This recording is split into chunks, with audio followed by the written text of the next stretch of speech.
Magandang hapon po. Patuloy ang paggunita sa unang anibersaryo ng Maguindanao Massacre. Eksaktong alas 12 ng tanghali kanina, narinig ang kalembang ng kampana sa Manila Cathedral. Kasabay ng pagdarasal ng Angelus ang pag-alaala sa mga pinaslang. Kasunod nito ang misa kung saan sinama sa intensyon ang kapayapaan ng mga kaluluwa ng mga namatay.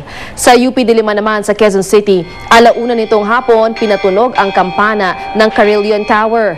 Kasabay nito ang pagmarcha ng mga estudyante ng College of Mass Communication. Lahat sila ay nakasuot ng itim. Iikot daw sila sa buong universidad para maghikayat ng iba pang estudyante na sumama at magkakaroon sila ng maikling programa sa tapat ng oblation.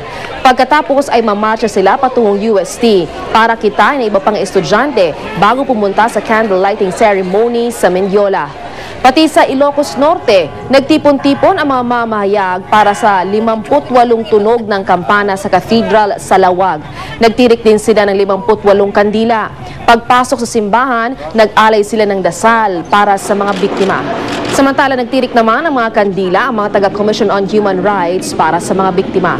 Naglaan din sila ng konting katahimikan at nagdasal. Patuloy ang kanilang pagkondena sa nasabing massacre kung saan mahigit 50 ang nasawi, karamihan ay mga mamamahayag. Mula sa tahanan ng katotohanan, ako po si Lala Roque. Unang anibersaryo ng Maguindanao Massacre, ginunita sa mismong pinangyarihan ng krimen. Seguridad, todo higpit. SUV sumalpok sa concrete barrier sa Pasig.